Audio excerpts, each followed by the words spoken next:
Kategori di dalam revenue stream yang kelima yaitu licensing atau biaya izin pakai jasa atau produk.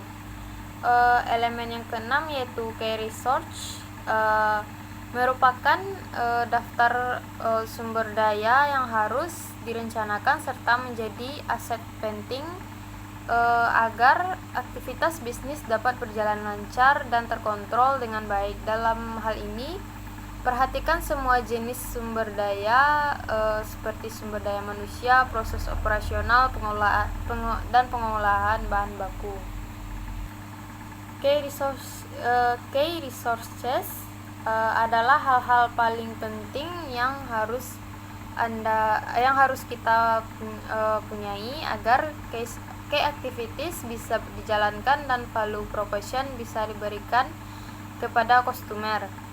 Kategori di dalam key resources ini, yang pertama physical asset, yaitu fasilitas pabrik, gedung-gedung, kendaraan, dan mesin-mesin serta alat-alat yang akan kita gunakan.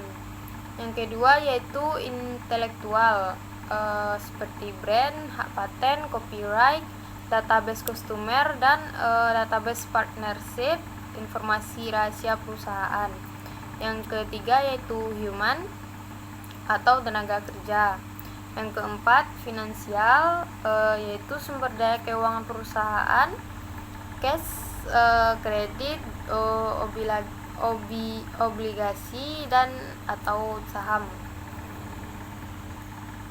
Elemen yang ketujuh yaitu key activities, mencakup semua aktivitas yang berkaitan dengan sebuah produk untuk mendapatkan hasil dari bisnis, yang perlu diukur efektivitasnya setiap waktu. Selain itu, key activities akan menghasilkan proposisi nilai. Kolom key activities harus diisi dengan kegiatan wajib yang dilakukan oleh perusahaan untuk menghasilkan value proposition yang ditawarkan. Kategori di dalam key activities ini, yang pertama yaitu production atau aktivitas merancang, membuat, mengirim produk. Yang kedua yaitu problem solving, yang merupakan aktivitas operasi yang biasanya muncul pada perusahaan konsultan atau rumah sakit dan organisasi penyedia jasa. Yang ketiga yaitu platform network, atau yang dimaksud menjadi tempat atau wadah bertemunya dua atau lebih segmen pasar untuk saling berinteraksi atau transaksi atau membangun network. Elemen yang kedelapan yaitu key partnership, elemen penting yang sangat berpengaruh pada konsistensi dan kelanjutan bisnis dalam periode waktu yang lama. Partner kunci ini bertujuan untuk meningkatkan efisiensi dan aktivitas dari key activities yang telah dibuat sebelumnya. Selain itu, sudah menjadi hal wajib untuk menjalin hubungan baik dalam sebuah kelancaran. Key partnership adalah pihak-pihak yang bisa kita ajak bekerja sama dengan tujuan yang pertama optimization and economy, atau motivasi berpartner untuk mengoptimalkan alokasi sumber daya dan aktivitas, mengingat sebuah perusahaan tidak perlu memiliki sumber daya dan melakukan kegiatan sendiri. Yang kedua, reduction of risk and uncertainty adalah mengurangi risiko dan ketidakpastian dalam lingkungan persaingan. Yang ketiga, acquisition of particular research and activities, atau adalah mengakuisisi perusahaan lain untuk meningkatkan kemampuan kinerja perusahaan. Kategori di dalam key partnership ini, yang pertama yaitu strategic alliance between non-competitors, atau kerjasama dengan perusahaan yang tidak sejenis.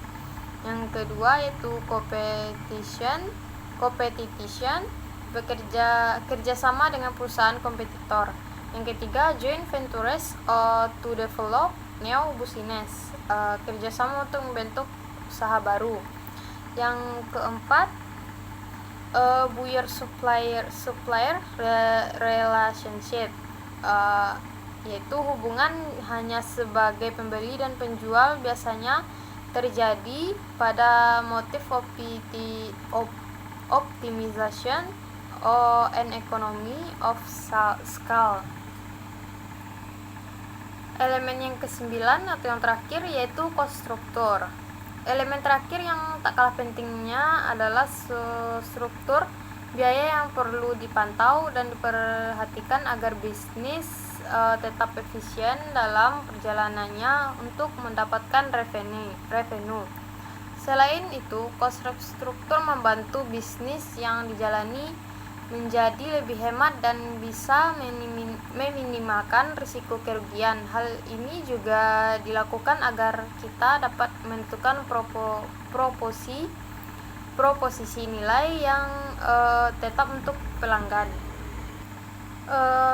Kategori di dalam cost struktur, yang pertama yaitu cost driven, adalah sensitif terhadap harga bahan baku. Yang kedua, value driven, perusahaan tidak terlalu memikirkan harga produksi atau bahan baku karena yang dijual adalah nilai seni status gaya hidup.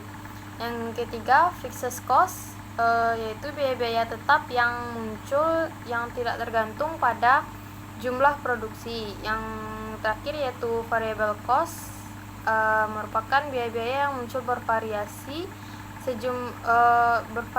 sesuai jumlah yang diproduksi.